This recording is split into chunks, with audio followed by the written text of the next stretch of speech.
Hello and I welcome you all on keystone classes. तो अब हम 14 तारीख की फर्स्ट शिफ्ट हमने कर ली, 15 तारीख की फर्स्ट शिफ्ट कर ली, 15 तारीख की सेकंड शिफ्ट कर ली, 16 तारीख की फर्स्ट शिफ्ट कर ली।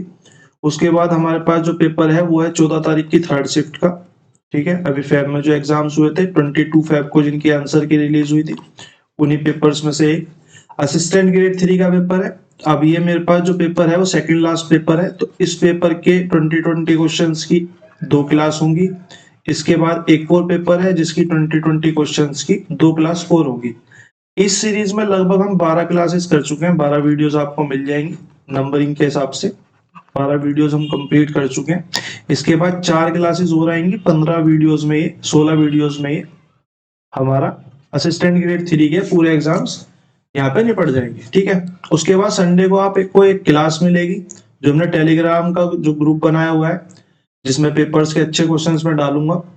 डाले हुए हैं, कुछ डाले हुए हैं और कुछ और अपडेट करूंगा। फ्राइडे तक उन्हें पूरी तरीके से अपडेट कर दूंगा।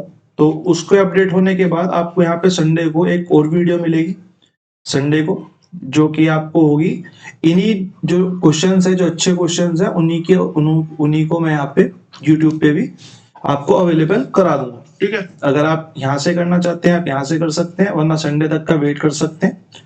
फ्राइडे को यहाँ पे अपडेट हो जाएंगी, फ्राइडे को आप कर लीजिए, सैटरडे को कर लीजिए, वरना संडे तक का वेट करके आप वीडियो से भी उसको कर सकते हैं। टेलीग्राम का जो लिंक है वो आपको नीचे मिल जाएगा। अब नीचे भी आपको दो लिंक मिलेंगे, एक तो कीस्टोन क्लासेस करके मिलेगा और एक डीएसएसबी मैथ्स करके मिलेगा। कीस्टोन क्लासेस में आपको नोटिफिकेशंस मिलेगी और मैथ वाले में आपको डाउट्स वाले क्वेश्चंस मिलेंगे। ठीक है, तो नीचे दोनों का ही लिंक आपको दिया हुआ है। सीधा क्वेश्चन की तरफ को मूव करते हैं।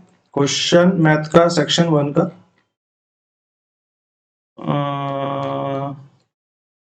ये आ गया अर्थमेटिक। ठीक है, मैं इनको बड़ा कर लेता हूं जरा।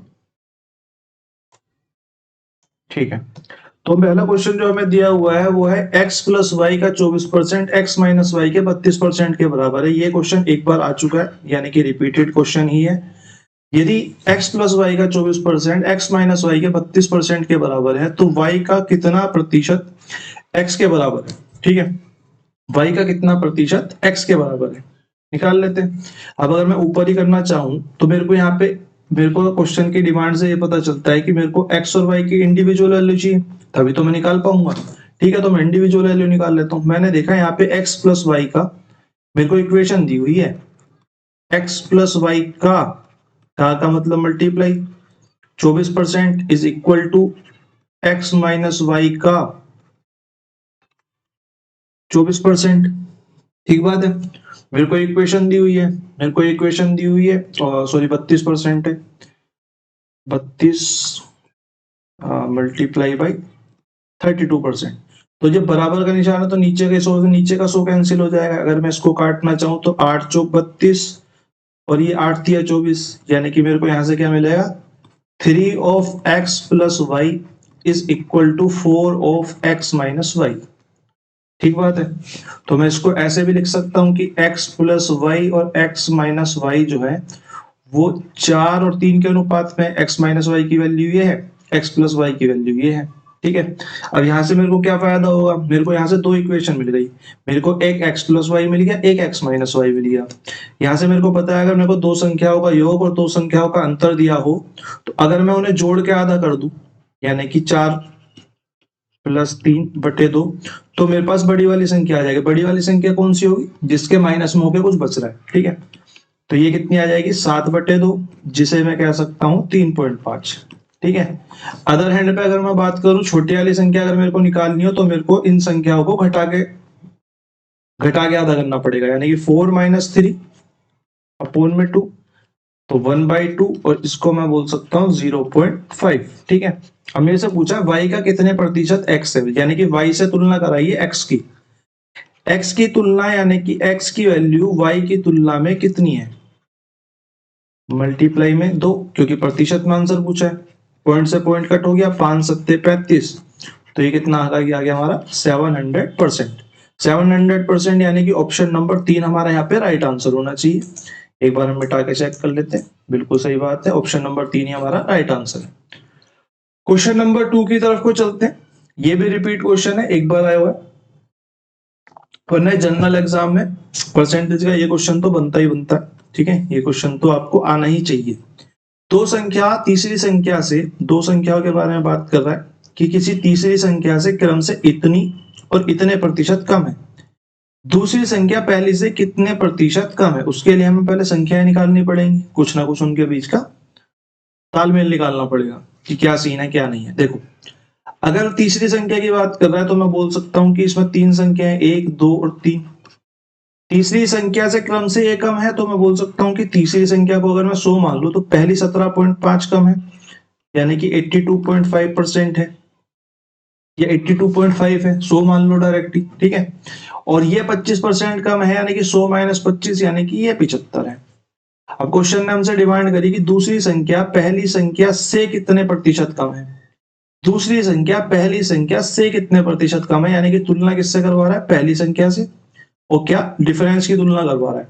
मेरे को यहां से पता चला कि इनके बीच में 7.5 का डिफरेंस है, 7.5 का डिफरेंस है, पहली संख्या से तुलना करवा रहा था तो मैंने पहली संख्या को नीचे रख दिया 82.5, और प्रतिशत में पूछा तो मल्टीप्लाई में मैंने 100 कर दिया, पॉइंट से मैंने पॉइंट काट दिया, 25 से काट दूंगा तो 25 दिया 75, 25 दिया 75, कितना बच गया 7, फिर उतर गया 5 तो 25 दिया 75, यानी कि मेरे पास आ गया 300/33। जब मैं इसको काटने पे जाऊंगा तो ये मेरे को, अगर मैं ऑप्शंस को देखूं एक बार यहाँ पे काटने से पहले, तो मेरे को पता चलेगा 10 से नीचे आएगा, 33 ढाई 330 होता है, तो 10% से तो नीचे आएगा। ये मेरा ऑप्शन 10 से ज्यादा है, ये मेरा ऑप्शन 10 से ज्यादा है, ये भी ऑप्शन मेरा 10 से ज्यादा है, तो मेरा आंसर कितना हो जाएगा 9.1%, ठीक है।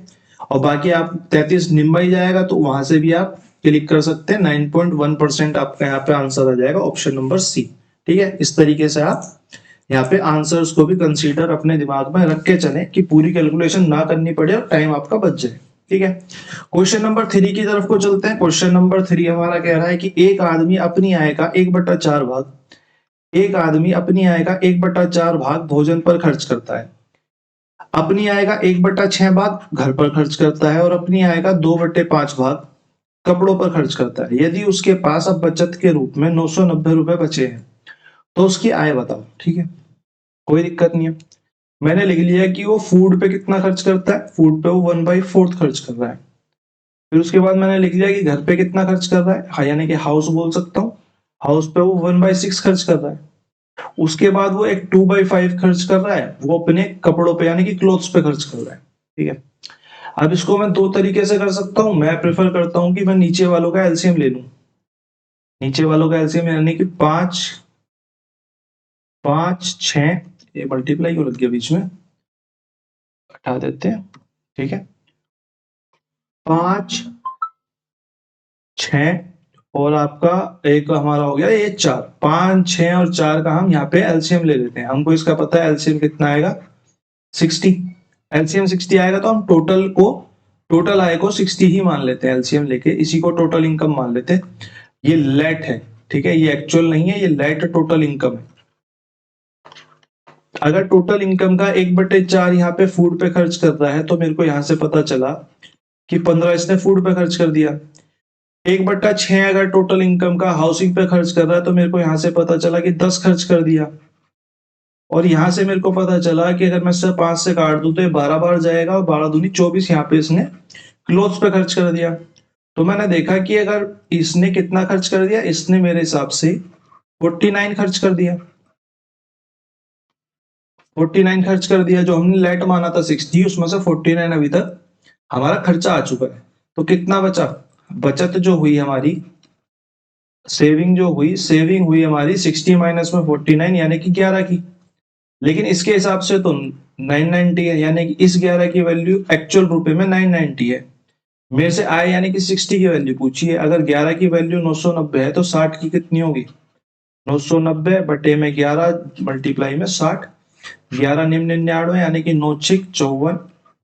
सो हमारा यहाँ पे राइट आंसर हो जाएगा ऑप्शन नंबर बी, ठीक है, ऑप्शन नंबर बी हमारा यहाँ पे राइट आंसर हो जाएगा। एक बार उठा के देख लेते हैं, ऑप्शन नंबर बी हमारा यहाँ पे राइट आंसर है। क्वेश्चन नंबर 4 बहुत इजी क्वेश्चन है, मैं उम्मीद करूंगा कि आप लोग खुद कर ले, मैं एक बार पढ़ के बता देता हूँ। हिमानी एक भट्टे पर ईंटें खरीदने गई, 3,000 रुपए की प्रति 1,000 ईंट मिलनी है। 1,000 ईंट 3,000 रुपए की मिलनी है, उसके पास 6,000 रुपए हैं, दुगने रुपए हैं, तो दुगनी ईंटें हो जाएंगी, दुगनी ईंटें हो जाएंगी, यानी कि 1,000 की जगह 2,000 ईंटें हो जाएंगी। हमारा ऑप्शन नंबर डी यहाँ पे राइट आंसर हो जाएगा। ठीक है, क्वेश्चन नंबर 5, इकाई के अंक पे क्वेश्चन मेरे हिसाब से अभी तक तो मैंने असिस्टेंट ग्रेड 3 में नहीं देखा, तो ये पहला ही क्वेश्चन है जो इकाई के अंक पे है। तो उस अंक का चयन करें जो संख्या 1223 की घात 99 का इकाई का स्थान लेती है। ठीक है, इकाई के स्थान पर होगी। तो हम इन क्वेश्चंस को कैसे डील करते हैं? हम इन क्वेश्चंस को डील करते हैं, एक सेकंड को ना, पता नहीं ये स्ट्रेट लाइन बना रहा है कैसे, भगवान जाने।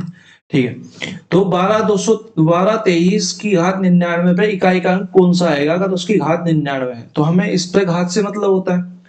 इस क्वेश्चन, क्योंकि पहले क्वेश्चन नहीं आया तो मैं एक बार और समझा देता हूँ। जब भी ऐसा क्वेश्चन आएगा तो हम घातों को डिवाइड करेंगे 4 से। 4 से डिवाइड करके मेरे पास क्या आया? मेरे पास आया 4 दूनी 8, एक बच गया, और 4 चौक 16, 24 मल्टीप्लाई 4 प्लस में 3। हम 99 को ऐसे लिख सकते हैं, तो इससे हमें कोई मतलब नहीं है, हमें सिर्फ इस 3 से मतलब है। और ये 3 या तो यहाँ पे 0 आएगा, यहाँ पे 1 आएगा, यहाँ पे 2 आएगा, यहाँ पे 3 आएगा, यहाँ पे सिर्फ यही आ सकते हैं। क्योंकि अगर 99 की जगह 100 होता तो 20, अगर ये 100 होता, मैं लिखवा देता हूँ, अगर ये 100 से मैं 4 को डिवाइड करके देखता तो मेरे को ये मिलता 25 मल्टीप्लाई में 4 प्लस में 0। ठीक है, तो यहाँ पे 0 से 3 तक कोई संख्या आ सकती है, 4 से कम, यानी कि 0 1 2 3, इसमें से कोई भी संख्या आ सकती है। 0 जब आएगी तो मैं 0 को कंसीडर करूंगा, तो मैं 0 इज कंसीडर्ड एज 4। ठीक है, इस क्वेश्चन में 0 को 4 की तरह कंसीडर करा जाता है। ठीक है, जैसे कि इस क्वेश्चन में 3 आ रहा है, तो मैं क्या करूंगा? मैं सिर्फ इकाई का स्थान उठाऊंगा। इकाई का स्थान कितना? 3। और मैं जो बची हुई वो है वैल्यू जो है 3 जो बचा हुआ है, मैं इसकी घात चढ़ा दूंगा। तो 3 3 होती है 27, मेरे को यहाँ पे रिजल्ट आएगा 27। जो इसका इकाई का अंक आएगा वही हमारा आंसर होगा। ठीक है, चाहे वो कितनी भी बड़ी संख्या आती है, ये चाहे 10 अंकों की संख्या है, आपको सिर्फ साइक्लिसिटी पे ही ध्यान देना है कि वो 4 की साइकिल में कहाँ पे आगे रुक रही है। तो यहाँ पे हमारा आंसर कितना हो जाएगा? 4। साइक्लिसिटी का आप लेक्चर ले लो किसी का, अभी के लिए तो मेरे यहाँ तो अवेलेबल है नहीं, तो साइक्लिसिटी का एक बार लेक्चर ले लेना, आपका ये कॉन्सेप्ट पूरी तरीके से क्लियर हो जाएगा। बाकी मैंने जितना बेसिक आता है उतना बेसिक आपको समझा दिया है। ठीक है, क्वेश्चन नंबर 5 का आंसर हमारा हो गया 2। ठीक है, क्वेश्चन नंबर 6 की तरफ को चलते हैं। क्वेश्चन नंबर 6 हमारा है 30,000 रुपए पर 8.5% वार्षिक दर से चक्रवृद्धि ब्याज कितना होगा? चक्रवृद्धि ब्याज इतना होता है। मेरे को यहाँ पे कंपाउंड इंटरेस्ट दिया हुआ है, मेरे को यहाँ पे रेट दी हुई है, मेरे को यहाँ पे प्रिंसिपल दिया हुआ है। ठीक है, अवधि बताओ। देखो, इस तरीके के क्वेश्चन में हमें रेट जो है वो अवेलेबल नहीं होती है। इस तरह के क्वेश्चंस में हमको रेट अवेलेबल नहीं होती है, लेकिन मैं इसको, चलो मेरे को दी हुई है तो मैं इसको एक बार कंसीडर करके देख लेता हूँ कि 8.5% को मैं क्या लिख सकता हूँ? 8.5% को मैं लिख सकता हूँ 85 अपॉन में 100 मल्टीप्लाई में 10, क्योंकि इसका कट जाएगा तो 5 दूनी 10, तो ये कितना आ जाएगा? 5 एकम 5, 5 सत्ते 35, यानी कि 17 अपॉन में 200। क्योंकि CI है तो प्लस हो जाएगा, यानी कि हर साल 217 हो जाता है 200 से। ठीक बात है, लेकिन हमें ना इस कॉन्सेप्ट की इसमें जरूरत पड़ती नहीं है। क्यों? क्योंकि हम जो इसको करते हैं, हम इसको करते हैं अमाउंट अपॉन में प्रिंसिपल डाल के। क्योंकि समझाने के लिए बता देता हूँ, क्योंकि हमारा यहाँ पे जो है वो अमाउंट आता है ऊपर, और नीचे जो है प्रिंसिपल आता है। अमाउंट क्या होता है हमारा? प्रिंसिपल प्लस में कंपाउंड इंटरेस्ट। ठीक है, हर बार यही आता है। तो अमाउंट अपॉन में प्रिंसिपल डालते, क्योंकि हमें यहाँ पे प्रिंसिपल भी दिया हुआ है और CI भी दिया हुआ है, तो मैं यहाँ से अमाउंट निकाल सकता हूँ। अमाउंट कितना होगा? 30,000 प्लस में 5316.75 अपॉन में प्रिंसिपल कितना है हमारा? 30,000। तो ये कितना आ गया हमारा?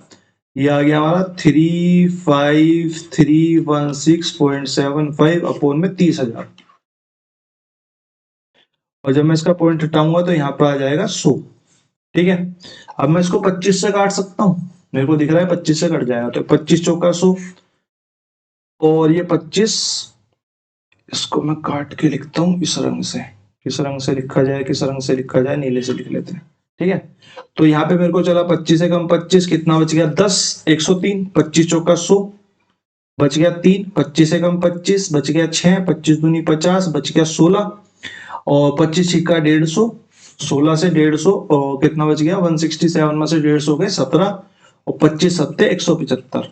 ठीक है, और मैं किससे काट सकता हूँ, और मेरे को दिख रहा है 3 से कट जाएगा, 10,000 बचेगा। 3 से जब मैं इसको काटूंगा तो यहाँ लिख लेता हूँ 3 चौक 12, कितना बच गया 2, 3 सत्ते 21, 2 बचेगा, नहीं चलेगी माननी, तो 3 सत्ते 21, 3 अट्ठे 24, और 2 बचेगा, और 3 नीम 27, बटे में कितना आ जाएगा मेरा 40,000। ठीक है, अब मैं इसको देखूंगा, जब जब ये पूरा जितना कट सकता है उतना कट जाएगा, तो मैं देखूंगा क्या ये स्क्वायर बनना है या क्यूब बनना है। तो मेरे को दिख रहा है कि ये 200 का स्क्वायर बनना है, ये 200 का स्क्वायर बनना है, जो कि मैं यहाँ निकाल चुका था। तो मेरे को पता है 217 का स्क्वायर बनेगा। तो मेरे को यहाँ से क्या मिला, मेरे को यहाँ से 217 अपोन में 200 का स्क्वायर मिला। तो जितना भी यहाँ पे मिलेगा उतने ही हमारे ईयर्स होंगे। ठीक है, जो भी हमें यहाँ पे मिलेगा वो हमारे ईयर्स होंगे, क्योंकि हम कंपाउंड इंटरेस्ट जब फाइंड करते हैं तो हमारा अमाउंट इज इक्वल टू किसके होता है, प्रिंसिपल और 1 प्लस में r अपॉन 100 और घात में टाइम। तो ये ही टाइम जो होता है वो हमारा यहाँ पे निकल के आता है, ये स्क्वायर में जितना आता है, क्यूब आता है, जो कुछ भी आता है। ठीक है, तो वो हमारा यहाँ पे आता है। तो हमारा 2 साल यहाँ पे राइट आंसर हो जाएगा, ऑप्शन नंबर 1 हमारा यहाँ पे राइट आंसर हो जाएगा।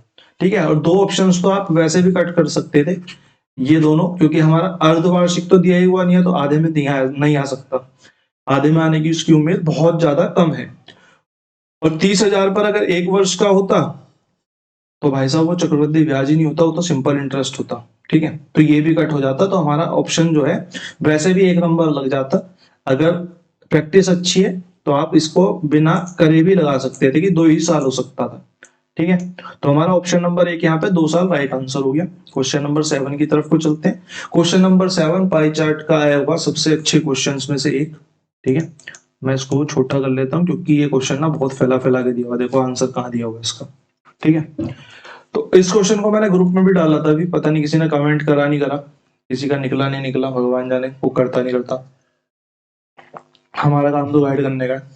तो क्वेश्चन नंबर 7 पढ़ लेते हैं। दिया गया पाई चार्ट 5 स्कूलों, अगर कोई पेपर को अटेम्प्ट करते हो करना चाहता है ना तो पोज करके करना और नीचे कमेंट कर देना अगर उसका सही आता है तो। मुझे तो लगता है बहुत अच्छा क्वेश्चन है, बाकी क्या पता आप लोगों को ना लगता हो। ठीक है, दिया गया पाई चार्ट 5 स्कूलों में छात्रों का प्रतिशत दर्शाता है। ठीक है, ये मेरे को छात्रों का प्रतिशत दर्शा रहा है। ठीक है, हम दर्शा लेते हैं, छात्रों का प्रतिशत मेरे को यहाँ दर्शाया है इसने। तालिका प्रत्येक स्कूल में लड़के व लड़कियों का अनुपात दर्शाती है। ये जो है वो लड़के और लड़कियों का अनुपात दर्शा रही है, ये छात्र दर्शा रहा है कौन से स्कूल में कितने छात्र हैं। ठीक बात है, कोई दिक्कत नहीं।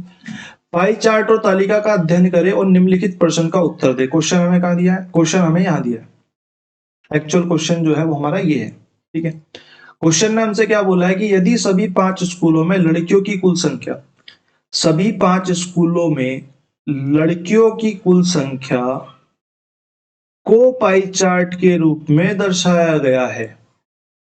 इस पाई चार्ट में नहीं दर्शाया गया है, इसने हमसे बोला एक अनदर पाई चार्ट बनाओ 360 डिग्री का, एक दूसरा पाई चार्ट बनाओ जिसमें सिर्फ लड़कियों की जनसंख्या हो, मतलब संख्या हो, जनसंख्या क्या संख्या हो। उसमें से हमें बताना है कि तो स्कूल बी के अनुरूप सेक्टर कोण का माप क्या होगा। जो नया पाई चार्ट हम बनाएंगे उसके अंदर सेक्टर कोण का क्या माप होगा। बहुत ज्यादा अच्छा क्वेश्चन, क्योंकि आपको नया पाई चार्ट क्रिएट करना पड़ेगा।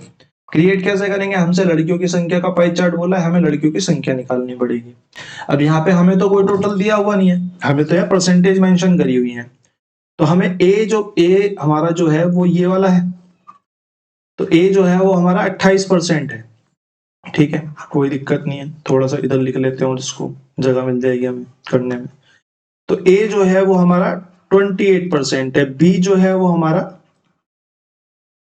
15% है, सी जो है हमारा 27% है, डी जो है हमारा 20% है, और ई जो है हमारा 10% है। भाई मेरे को संख्या नहीं दी हुई है तो मैं अपनी तरफ से कुछ भी बना सकता हूँ, मेरे को तो परसेंटेज दी हुई है ना, मैं इसको परसेंट हटा के मैं एक काम करता हूँ, सबके अंदर 2 जीरो लगा देता हूँ, सबके अंदर 2 जीरो लगा देता हूँ। कोई दिक्कत, मैंने बोल दिया ये 2800 है, क्योंकि मुझे तो कोई संख्या दी नहीं हुई है ना, मेरे को संख्या निकालनी है, मेरे को तो बस परसेंटेज ही वो कोण बताना है बस, है ना। तो ये 2700 हो गया, ये 2000 हो गया, ये हमारा 1000 हो गया, ठीक है, ये हमारा 1000 हो गया। अब पाई चार्ट के हिसाब से अगर मैं देखूं तो ए स्कूल में टोटल छात्र जो है वो 4 हैं, टोटल जो है वो 4 हैं, 4 में से एक लड़की है। अगर ये इसकी वैल्यू 4 है तो इसमें से एक लड़की है, क्योंकि मेरे को अल्टीमेटली तो यहाँ पे लड़कियों का चार्ट बनाना है सिर्फ, तो मेरे को यहाँ लड़कियां निकालनी पड़ेंगी। तो मैंने यहाँ से देखा कि 4 सत्ते 28, यहाँ से 700 लड़की आई मेरे हिसाब से, ना कि क्वेश्चन ने कोई वैल्यू दी है मेरे को, ठीक है। यहाँ से मैंने देखा कि टोटल 5 है, 5 में से 2 लड़कियां हैं, 5 से मैंने डिवाइड कर दिया, 2 से मैंने मल्टीप्लाई कर दिया, 5 दिया 15, यानी कि 3 दूनी 6, बी में 600 लड़कियां आ गई। सी की बात मैंने करी तो सी में मेरे को दिखाई दिया कि टोटल 9 है और 9 में से 4 लड़कियां हैं, पहली वाली लड़कियां हैं, तो 9 से मैंने डिवाइड कर दिया और 4 से मैंने मल्टीप्लाई कर दिया, 9 दिया 27, 4 दिया 1200, मेरे पास यहाँ पे लड़कियां आ गई। यहाँ भी मैंने ऐसे ही देखा, मेरे को यहाँ पे टोटल 4 दिखाई दिया, 4 में से एक लड़की दिखाई दी, मैंने 4 से डिवाइड कर दिया और 1 से मल्टीप्लाई कर दिया, मेरे को यहाँ पे 500 लड़कियां मिल गई, ठीक है, 500 लड़कियां मिल गई। उसके बाद ई में जो है वो 5 लड़कियां हैं, ओ सॉरी 5 टोटल है और 3 लड़कियां हैं, तो मैंने 5 से डिवाइड कर दिया और 3 से यहाँ पे मल्टीप्लाई कर दिया, तो मेरे को यहाँ पे भी 600 गर्ल्स मिल गई। अगर मैं अब यहाँ पे गर्ल्स के टोटल की बात करूं, गर्ल्स के टोटल की बात करूं तो मेरे को यहाँ पे टोटल कितना मिला, 700, 600, 1300, 1300, 1500, 2500, 2500 और 500, 3000, 3000 और 3600, यानी कि मेरे पास टोटल गर्ल्स कितनी आ गई, मेरे हिसाब से 3600 आ गई। तो मेरे से क्वेश्चन क्या पूछा है, मेरे से क्वेश्चन बोला है कि ये जो पूरा पाई चार्ट है ये 3600 का है, ये पूरा जो टोटल है ये 3600 का हो गया मेरे हिसाब से। मेरे से खाली बी सेक्टर का पूछा है, तो टोटल में से 3600 जो है, यानी कि ये पूरा जो होगा ये मेरा 360 डिग्री का होगा, 360 डिग्री की जो वैल्यू है वो टोटल की वैल्यू 3600 है, तो 600 की वैल्यू कितनी होगी, मैंने 2 से, या फिर मैं इसको और अच्छे से लिख देता हूं कि 3600 की जो वैल्यू है वो 360 डिग्री है, ठीक है। मेरे को यहाँ पे कोई वैल्यू दी होती तो मैं उससे निकालता, मैंने अपने हिसाब से मान लिया, उसके हिसाब से 3600 टोटल आ गया, ठीक है।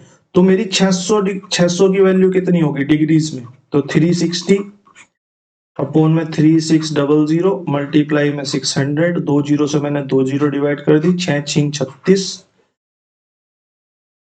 ठीक है, 6 6 36 और यहाँ पे 6 6 36, यानी कि मेरा आंसर कितना आ गया, 60 डिग्री। सिंगल टाइम में क्वेश्चन आप एग्जाम में बना ही नहीं सकते अगर आपने पहले नहीं करा हुआ है, ठीक है। बहुत अच्छा क्वेश्चन है, बहुत अच्छा, मैं कहता हूँ आने वाले एग्जाम्स में अगर ये क्वेश्चन आता है तो आप पाई चार्ट का सोच के बोलोगे इजी है, और इजी करके आपका बनेगा नहीं। ऑप्शन नंबर यहाँ पे हमारा बी जो है वो राइट आंसर हो जाएगा, ऑप्शन नंबर बी जो है वो राइट आंसर हो जाएगा, और हम इरेज करके देख लेते हैं, हमारा बी ही राइट आंसर है। कॉपी में नोट डाउन कर लो इस क्वेश्चन को, इन फ्यूचर बहुत अच्छा कोई पेपर बनाएगा तो ये क्वेश्चन आएगा, ये क्वेश्चन आएगा और अटकेगा, ठीक है। क्वेश्चन नंबर 8 की तरफ को चलते हैं। क्वेश्चन नंबर 8 हमारा क्या कह रहा है, क्वेश्चन नंबर जो 8 है हमारा क्या कह रहा है, अब मैं इसको थोड़ा सा बड़ा कर लेता हूं, अब हमें इतने स्पेस की जरूरत नहीं है। हाँ, निम्नलिखित जानकारी का ध्यानपूर्वक अध्ययन कीजिए और प्रश्नों के उत्तर दीजिए।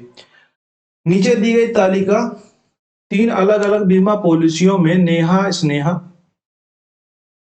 स्नेहा के निवेश को दर्शाती है, ठीक है, दर्शाने दो।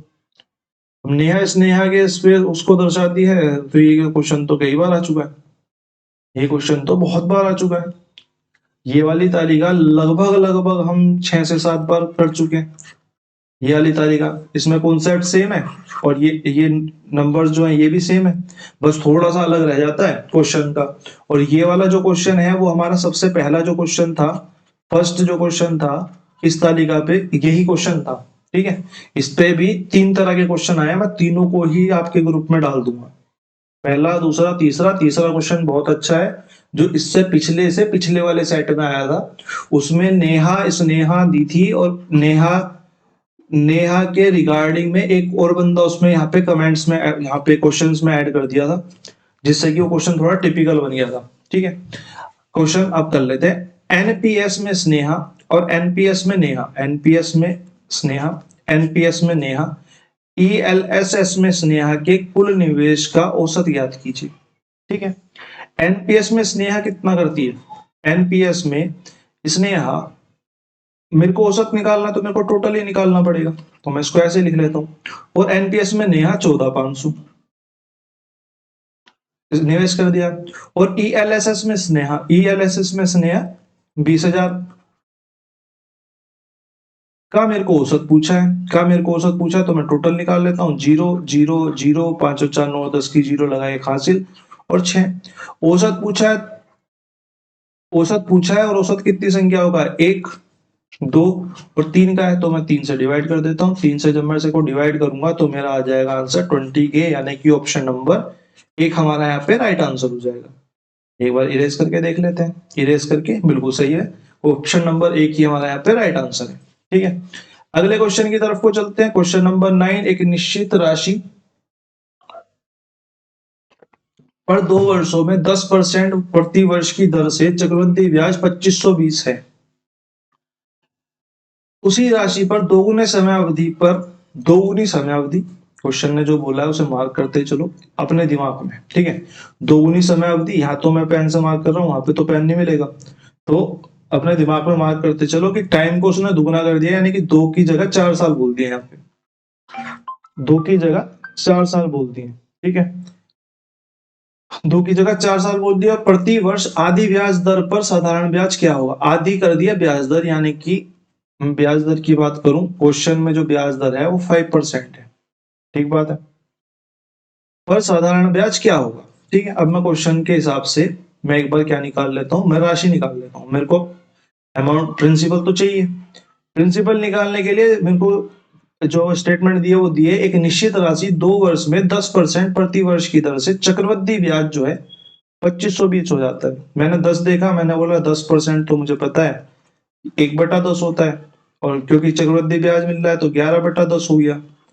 2 साल के लिए मिल रहा है तो मैं स्क्वायर कर देता हूँ, मेरे को 121/100 मिल गया। सिर्फ चक्रवृद्धि ब्याज दिया है तो मैं इसको इसमें से माइनस कर देता हूँ, मेरे पास 21 जो है, 21 की वैल्यू जो है वो मेरे को इसने 2520 दी है। और क्योंकि मेरे को वो निकालना है प्रिंसिपल कितना था, तो मैं 100 की वैल्यू निकाल लेता हूँ, 100 की वैल्यू निकाल लेता हूँ। 2520 बटे में 21 मल्टीप्लाई में 100, 21 से मैं इसे काटूंगा तो 21 एकम 21, 21 दूनी 42, यानी कि मेरे पास प्रिंसिपल कितना आ गया, 12,000 हमारा यहाँ पे प्रिंसिपल आ गया। अब मेरे को सीधा सिंपल इंटरेस्ट निकालना है, मैं सीधा सीधा रखता चलता हूँ, principal P into R into T by 100 में। ठीक है, क्योंकि सिंपल इंटरेस्ट ही निकालना है, तो 12,000 हमारा प्रिंसिपल हो गया, मल्टीप्लाई में हमारा क्या निकालना है हमें, समय अवधि, दोगुनी, दोगुनी समय अवधि का मतलब हो गया 2 साल पहले ले रहा था तो 4 साल अब लेगा। आधी ब्याज दर 10% ब्याज दर थी तो अब 5% लेगा, बटे में 100, 100 से डिवाइड कर दिया, 2 जीरो से 2 जीरो काट दी, 5 चौक 20, 12 दूनी 2400 रुपए मेरे को यहाँ पे सिंपल इंटरेस्ट प्राप्त हो गया, यानी कि ऑप्शन नंबर 1 हमारा यहाँ पे बिल्कुल राइट आंसर हो गया। ठीक है, ऑप्शन नंबर 1 हमारे यहाँ पे राइट आंसर हो गया। अगले क्वेश्चन की तरफ को चलते हैं। अगला क्वेश्चन भी 3 बार आ चुका है अभी तक। ठीक है, 3 बार आ चुका है, तो इसको भी आप होमवर्क में कर लो, इसको आप होमवर्क में कर लो, क्योंकि 3 बार आ चुका है। रेगुलर हो आप वीडियोस पे तो आपको आता होगा, आपने मैथ कहीं से पढ़ी होगी तो ये क्वेश्चन तो करवाया ही होगा, मैं उम्मीद करता हूँ। तो इसको भी आप होमवर्क में कर लो, 2-3 बार ये आ चुका है। ठीक है, और नीचे कमेंट सेक्शन में आंसर मार्क कर देना, आंसर यहाँ पे मिटे हुए। और क्वेश्चन नंबर 11 की तरफ को चलते हैं फिर। क्वेश्चन नंबर 11 हमारा क्या कह रहा है, क्वेश्चन नंबर 11 जो है वो हमारा क्या कह रहा है कि एक आदमी ने पहले 2 वर्षों के लिए, पहले 2 वर्षों के लिए 4% प्रति वर्ष की दर से, अगले 3 वर्षों के लिए 5% प्रति वर्ष की दर से, और 5 वर्ष से आगे, 5 वर्ष से आगे यानी कि इन्फिनिटिव टाइम तक की अवधि के लिए 10% प्रति वर्ष की दर से एक निश्चित राशि उधार ली। ठीक है, निश्चित राशि उधार ली। यदि वह 9 वर्ष के अंत में कुल ब्याज के रूप में 15,120 रुपए का भुगतान करता है तो उसके द्वारा उधार ली गई राशि क्या थी। ठीक है, कोई दिक्कत नहीं है।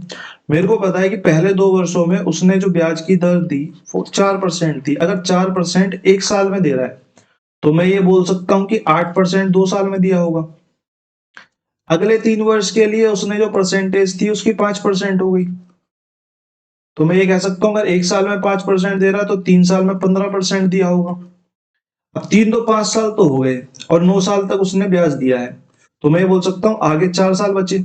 4 साल बचे, 4 साल में पर ईयर वो 10% दे रहा है तो 40% उसने यहाँ ब्याज दे दिया होगा।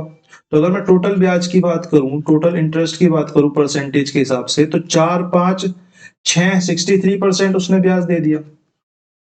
63% उसने ब्याज दे दिया परसेंटेज में, लेकिन रुपए में कितना ब्याज दिया? कुल ब्याज 15,120 रुपए। बस मैं इसको इसके बराबर डाल देता हूँ 15,120 के।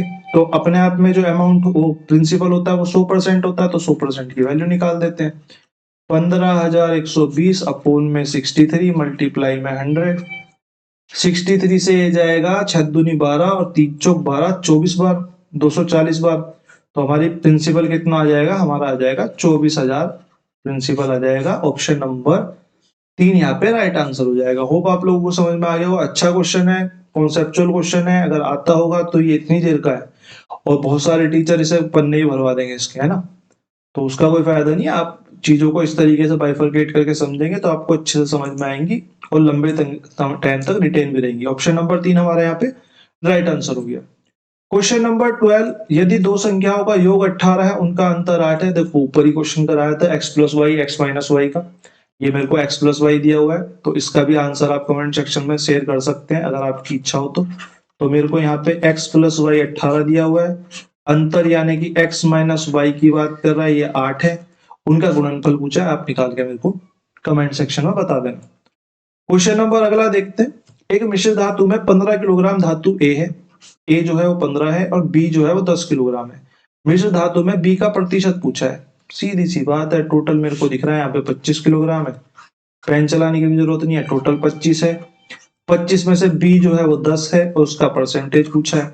4 से काटूंगा तो 40% मेरा यहाँ पे राइट आंसर हो जाएगा। ऑप्शन नंबर डी हमारा यहाँ पे राइट आंसर हो जाएगा। ठीक है, ये क्वेश्चन आया नहीं था, मतलब सिंपल है लेकिन आया ही नहीं था तो मैंने इसलिए करा दिया। ठीक है, बाकी सब ये आए हुए तो मैं इसलिए छुड़वाता चल रहा हूँ। क्वेश्चन नंबर 14 की तरफ को चलते हैं। क्वेश्चन नंबर 14 हमारा क्या कह रहा है? ये फिर से हैंग कर गया है, फिर से हैंग कर गया, लिटरली परेशान कर दिया। ये क्वेश्चन भी पहले आया हुआ है, चौथी बार ये रिपीट हो रहा है। ठीक है, हमें पता है ए स्क्वायर और बी स्क्वायर की वैल्यू क्या होती है? ए प्लस बी और ए माइनस बी। अब मेरे को लिखने भी नहीं देगा ये ठीक से। ये मेरा कितना हो जाएगा? 48 को मैं लिख सकता हूँ 8 6 48। तो 8 वैल्यू किसकी हो गई? इसकी। 6 वैल्यू किसकी हो गई? इसकी। तो उसने पूछा है ए का मान याद कीजिए। तो ये फिर मेरे को ए प्लस बी जो मिल गया वो 8 मिल गया और ए माइनस बी जो मिल गया हमारा 6 मिल गया। इस कॉन्सेप्ट पे तीसरा क्वेश्चन है इसी पेपर में। तो ए की वैल्यू की बात करूं तो जो मैं जोड़ के आधा कर देता हूँ, यानी कि 14/2, यानी कि मेरा 8 और 6 14। अरे एक सेकेंड, ए और बी दो धनात्मक पूर्णांक है, जैसे ए स्क्वायर और बी स्क्वायर। 8 6 48। 8 6 48 पे नहीं निकल रहा है। 8 6 48 पे नहीं निकल रहा है तो किस पे निकलेगा? 12 12 जो भी बात है, 12 चौक 48 पे, 12 चौक 48 पे निकलेगा। तो इनकी वैल्यू हम 8 और ये ना मान के हम इसकी वैल्यू 12 और 4 से सोल्व करते हैं इसको। 12 और 4 से सोल्व करेंगे तो हमको क्या मिलेगा? हमको ए की वैल्यू मिलेगी जोड़ के आधा, यानी कि 16/2, यानी कि 2 8। यहाँ पे अज्यूम ही करना पड़ेगा इस क्वेश्चन को। मैंने पहले भी बोला है कि ये क्वेश्चन गलत है। अगर एक दो वेरिएबल्स हैं तो हमें सोल्व करने के लिए एटलीस्ट 2 इक्वेशंस की नीड होती है, वरना हमारा काम जो है वो अजम्पशंस पे चलता है। ठीक है, तो ये अजम्पशंस ही है और कुछ नहीं है। तो 2 8 16, यानी कि 8 हमारा यहाँ पे राइट आंसर हो जाएगा। हमें तीनों मल्टीपल्स देखने पड़ेंगे, तीनों चारों जो बनेंगे उनसे जाके आंसर निकल पाएगा। ऑप्शन नंबर 4 हमारा यहाँ पे राइट आंसर हो गया। ठीक है, क्वेश्चन नंबर 15 सिंपल सा क्वेश्चन है। जनसंख्या बढ़ोतरी का 2010 में एक शहर की जनसंख्या इतनी थी, 11 में 25 की बढ़ोतरी हुई यानी कि 1/4 और बढ़ोतरी हुई तो 5/4। अगले साल 20% की कमी हुई यानी कि 1/5 और कमी हुई तो 4/5। 2013 में 40 की बढ़ोतरी हुई यानी कि 40 और 40 हो गया हमारा 2/5 और बढ़ोतरी हुई तो हमारी 7/5। ठीक है, 10,000 की जनसंख्या 2010 में थी और 2013 की हमसे पूछी है, तो आप सिंपल सिंपल 10,000 मल्टीप्लाई क्या होगा 5/4 मल्टीप्लाई में 20 की वैल्यू 4/5 मल्टीप्लाई में 7/5। ठीक है, 5 से 5 कैंसिल, 4 से 4 कैंसिल, 5 से ये 2000 और 7 दूनी 14, 1 2 3 सॉरी 1 जीरो हमने यहाँ पे कम लगाई है तो 1 जीरो और लगा देते हैं। 14 क्या आ गया 4 जीरो यानी कि ऑप्शन नंबर 1 हमारा यहाँ पे राइट आंसर हो गया। ठीक है, क्वेश्चन नंबर 15 के बाद हम चलते हैं क्वेश्चन नंबर 16 पे। क्वेश्चन नंबर 16 एवरेज का बेसिक सा क्वेश्चन। पी और क्यू की औसत मासिक आय 55,050 है। ठीक है, 55,050 है। आगे क्वेश्चंस को मैं इरेज करना भूल गया, मैं माफी चाहता हूं आप लोगों से, आगे क्वेश्चंस को मैं इरेज करना भूल गया किसी कारण से, पता नहीं। पी और क्यू की औसत मासिक आय 55,050 है। क्यू और आर की औसत मासिक आय 62,250 है और पी और आर की औसत मासिक आय 55,200 है, 54,200 है। तो पी की मासिक आय पूछिए मेरे से, मेरे को क्या दिया है, मेरे को दिया है पी और क्यू की जो औसत मासिक आय है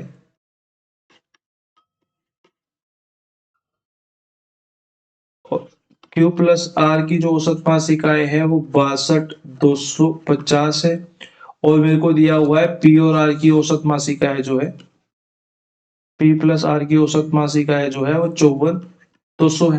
ठीक है, ये औसत मासिक आय है तो मैं इनका टोटल निकाल लेता हूँ। टोटल मैं निकालूंगा तो ये दो संख्या है तो 2 से मल्टीप्लाई हो जाएगा, ये भी 2 से मल्टीप्लाई, ये भी 2 से मल्टीप्लाई, ये भी 2 से मल्टीप्लाई, तो टोटल मेरा कितना आ जाएगा। तो मैं निकाल लेता हूँ 0, 5 दूनी 10 की 0 लगाए हासिल 2 0 0 2, 5 दूनी 10 की 0, 5 दूनी 10 और 11, 11,100। यहाँ से कितना आ जाएगा 0, 5 दूनी 10 की 0, एक हासिल 2 दूनी 4 और एक 5 और 2 दूनी 4 और 6 दूनी 12। ठीक है, यहाँ से कितना आ जाएगा हमारा 0 0, 2 दूनी 4 और 4 दूनी 8 और 5 दूनी 10। ठीक है, कितना आ जाएगा। अब इनका मैं सम ले लूं तो मेरे को यहां से पता चलेगा कि यहाँ पे 2 बार तो पी आएगा, एक बार पी ए, एक बार पी ए, एक बार क्यू ए, एक बार क्यू ए, एक बार आर ए, एक बार आर ए। तो मेरे पास यहाँ पे 2p plus q plus r की वैल्यू जो आ जाएगी वो सम करके आ जाएगी। सम करके मेरी कितनी वैल्यू आएगी 0 0 5 9 4 9 और एक 10 की 0, एक हासिल 8 4 12 और एक 13 का 3, एक हासिल 2 3 और एक 4, एक 2 और एक 3, यानी कि मेरे पास यहाँ से वैल्यू कितनी आ गई 343,000। ठीक है, अब जब मैं इसे 2 से डिवाइड कर दूंगा तो मेरे को यहाँ पे p plus q plus r की वैल्यू आ जाएगी 2 एकम 2, 2 सत्ते 14, 2 एकम 2, 2 पंजे 10 और 0 0। पी क्यू आर की जो मेरी वैल्यू है वो इतनी आ गई और मेरे को वैल्यू किसकी चाहिए, मेरे को वैल्यू चाहिए पी की। मेरे को जब वैल्यू पी की चाहिए तो मैं क्या करता हूं, मैं इसमें से क्यू और आर को माइनस कर देता हूँ। क्यू और आर कितना आ रहा था मेरा, क्यू और आर इतना आ रहा था, तो मैं 12 4 5 डबल 0 को इसमें से माइनस कर देता हूँ। तो 12 5 4 डबल 0 को जब मैं इसमें से माइनस करूंगा तो मेरे को मिलेगा 47,000, या सॉरी और गलत लग गया बीच में, तो मेरा ये आंसर आ जाएगा। एक बार चेक कर लेता हूँ, 0 से 0 काट दी, 0 से 0 काट दी, 5 से 0 हो गया, 1 से 7 हो गया और यहाँ पे 5 हो गया। ठीक है, 47,000 हमारा यहाँ पे राइट आंसर हो जाएगा। ऑप्शन नंबर 4 हमारा यहाँ पे राइट आंसर हो जाएगा। ठीक है, क्वेश्चन नंबर 17 की तरफ को चलते हैं। क्वेश्चन नंबर 17 क्या कह रहा है, 4375 की राशि पर 4% प्रतिवर्ष की दर से 2 वर्षों का चक्रवृद्धि ब्याज और साधारण ब्याज का अंतर क्या होगा। देखो, मैंने आपको पहले भी क्वेश्चन जो कराया है, तो मैंने आपको एक बार बताया था कि 3 ईयर का अगर कंपाउंड इंटरेस्ट मेरे को निकालना है और एक स्टैटिक सी वैल्यू है तो मैं उसको इस फॉर्मूले से निकाल सकता हूँ, 3a स्क्वायर और a की क्यूब। पर की वैल्यू यहाँ पे 2 अंक रखनी है बस, बाकी सबको हासिल में लेके चलना है। इसी तरीके से 2 ईयर का जब कंपाउंड इंटरेस्ट हम निकालते हैं तो हम उसको 2a ए स्क्वायर के फॉर्मूले से भी निकाल सकते हैं। इसका फायदा क्या होता है मैं आपको बताता हूँ। अगर मैं एक ही जगह यहाँ पे परसेंटेज की वैल्यू डालू इस वाले में, तो मेरे को मिलेगा, मेरे को 4 चौक 16 मिलेगा, उसके बाद पॉइंट और 2 मल्टीप्लाई 4 यानी कि मेरे को मिलेगा 8.16 मिलेगा। मेरे को पता 2 साल का जो सिंपल इंटरेस्ट है वो कितना आएगा, 4 मल्टीप्लाई में 2 8% आएगा। और मेरे को यहाँ से दिखाई दिया कि इनके बीच में जो अंतर है वो 0.16% ही होगा। मेरे से बस इस अंतर की बात कर रहा है कि अंतर क्या होगा, अंतर निकालना है। ठीक है, अगर राशि 4375 है, अगर राशि 4375 है, हमारे हिसाब से राशि 100% है, तो मेरे को बस 0.16% की वैल्यू निकालनी है, 0.16% की वैल्यू निकालनी है। तो मैं इसको रख देता हूँ 4375 बटे में 0.16 मल्टीप्लाई में 100। इसको मैं काटूंगा तो मैं इसको यहाँ पे लिख लेता हूँ, थोड़ा सा पेन को जरा कर लेते हैं चेंज, येलो लेके देखेंगे, आज येलो लेके देखते हैं। तो यहाँ से मेरे को मिलेगा 4375 अपॉन में 16 मल्टीप्लाई में 100 मल्टीप्लाई में 100। तो अगर मैं इसको काटूंगा तो ये पूरा जाएगा 25 25 625। ठीक है, तो 4375 मल्टीप्लाई में हमारा आंसर कितना आ जाएगा, 4375 मल्टीप्लाई में 625। ओहो, ये तो नहीं आना चाहिए, ये तो नहीं आना चाहिए। अरे हमने उल्टा लिख दिया, सॉरी, मैंने जल्दी जल्दी के चक्कर में, जल्दी का काम शैतान का, उसे लिख दिया उल्टा। 100 की वैल्यू 4375 है, इसको भी मैं इरेज कर देता हूँ, इसको भी मैं इरेज कर देता हूँ। ठीक है, अब हम यहाँ पे इसको अलग से करते हैं कि 100 की जो वैल्यू है, 100% की वैल्यू जो है वो 4375 है, तो मेरे को 0.16% की वैल्यू चाहिए। तो इसकी वैल्यू कितनी हो जाएगी, 4375 अपॉन में 0.16, परसेंटेज का हटके ऊपर 100 हो जाएगा और ये हटके एक और 100 हो जाएगा, तो मेरे को ये हो जाएगा 4, अरे फिर गलत लिख दिए ना, 0.16 की मल्टीप्लाई होगी, ये होगी 0.16 की मल्टीप्लाई डिवाइडेड बाई 100। 100 नीचे जाएगा और 0.6 ऊपर मल्टीप्लाई हो जाएगा। ठीक है, इसको मैं काटूंगा तो ये भी नीचे 100 आ जाएगा, तो 100 से जब मैं इसको काटूंगा तो ये 25 और यहाँ से भी 25 आ जाएगा। जब मैं इसको 25 से काटूंगा तो मेरे को मिलेगा 25 से कम 25, कितना बच गया हमारा, 30 13 13 18 187, 25 सत्ते 175, कितना मिल गया हमारा 12 और 25 पंजे 125 बट्टे 25 और 25 सत्ते 175, 7 रुपए हमारा यहाँ पे राइट आंसर हो जाएगा। ऑप्शन नंबर 3 हमारे यहाँ पे करेक्ट आंसर हो जाएगा। ठीक है, आई होप आप लोगों को समझ में आ गया होगा। थोड़ा जल्दी जल्दी में क्वेश्चन हो गया है। अगले क्वेश्चन की तरफ को चलते हैं। अगला क्वेश्चन हमारा क्या है, क्वेश्चन नंबर 18। एक व्यापारी को अपने लागत मूल्य के 18% लाभ की उम्मीद है। बहुत अच्छा क्वेश्चन है।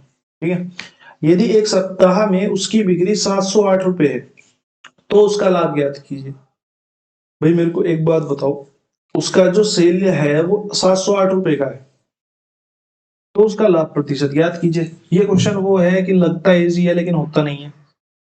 ठीक है, इंपोर्टेंट क्वेश्चन है, इंपोर्टेंट वन लाइनर जो इंपोर्टेंट क्वेश्चन होते हैं ना वो बहुत कम होते हैं, ये उनमें से एक है। अगर आपको कॉन्सेप्चुअल नॉलेज नहीं है, गड़बड़। क्योंकि अगर मैं बोलूं कि इसका अगर सीपी 100 है और इसको प्रॉफिट की उम्मीद है 18 की, तो इसका सेलिंग प्राइस जो है वो 118 होगा। अब ये जो 708 है ये 100 के बराबर ना होगी, 118 के बराबर है, यानी कि 118 की वैल्यू 708 है। तो मेरे को लाभ पूछा है, मेरे को 18 की वैल्यू पूछी है, तो मैं 18 की निकाल देता हूं। 708 बटे में 118 मल्टीप्लाई में 18। ठीक है, किससे कटेगा, 2 से काट लेते हैं, 2 नीम 18, 2 से ये कट गया, 2 पंजे 10 और 2 नीम 18। इससे ये पूरी तरह चला जाएगा, 59 वनजा और 59 टूजा 12 निम्मा 108 रुपये हमारा यहाँ पे राइट आंसर हो जाएगा। ठीक है, मैंने क्यों बोला अच्छा है, क्योंकि जनरली इस क्वेश्चन में क्या करेंगे, सीपी डाल के इसको निकालने की कोशिश करेंगे, जबकि एसपी का प्राइस दिया हुआ है। लैंग्वेज के हिसाब से समझ में नहीं आएगा, लेकिन ये जो प्राइस है वो एसपी का है। बिक्री देखते हुए भी समझ में नहीं आएगा पेपर के टाइम पे ना, वहां पे दिमाग बहुत तेज चलाना पड़ता है। क्वेश्चन नंबर 19 की तरफ को चलते हैं। 61 और 84 के बीच में सभी संख्याओं का औसत ज्ञात कीजिए। इसको आप होमवर्क में रख लीजिए, सिंपल सा क्वेश्चन है, आप निकालोगे। 61 के बाद 66 आएगी और 84 के बाद, इसमें एक बात याद रखना कि बीच की बात करिए तो ना तो इसमें 84 कंसीडर होगी, ना तो इसमें 60 होती, तो 60 भी कंसीडर नहीं होती, 61 तो वैसे भी नहीं होगी, ठीक है। तो इन दोनों के बीच में काउंट होंगी। 84 से पहले वाली जो संख्या 6 से कटेगी वो संख्या काउंट होगी। कहीं 84 काउंट करने लग जाओगे तो आपका ऑप्शन आंसर गलत हो जाएगा, ठीक है, आपका आंसर यहाँ पे गलत हो जाएगा। क्वेश्चन नंबर, एक सेकेंड देना। Hello hello hello hello. Spam ही करना होता तो कॉल ही क्यों करते हैं, पता नहीं। चलो, क्वेश्चन नंबर 20। क्वेश्चन नंबर 20 हमारे सामने दूसरी बार आता हुआ, बिल्कुल सेम डिजिट्स के साथ, बिल्कुल सेम डिजिट्स हैं, ठीक है, बिल्कुल सेम की सेम डिजिट्स हैं। तो आप इसको भी होमवर्क में रखिए। और 3 क्वेश्चंस मैंने आपको दिए हैं, तीनों क्वेश्चंस के आंसर आप मेरे को कमेंट सेक्शन में बता सकते हैं। इसके बाद हम मिलेंगे अपनी सेकेंड लास्ट क्लास में कल के दिन। बाकी 12 क्लास हो चुकी है, 15-16 हो जाएंगी। 15-16 में मैं उम्मीद करता हूँ कि एलडीसी का जो पेपर आएगा आपको उसमें से लगभग 8-9 क्वेश्चन तो मिल जाने चाहिए, मेरे को ऐसा लगता है पर्सनली। हो सकता है एलडीसी का पेपर थोड़ा अच्छा बनाने तो ना भी मिले, लेकिन अच्छे क्वेश्चंस की जो सीरीज है, वो जो अच्छे क्वेश्चंस टेलीग्राम पे पड़े हुए हैं इसके, उनमें से आपको फिर भी 4-5 क्वेश्चन मिल जाएंगे, ठीक है। बाकी कल मिलते हैं, धन्यवाद।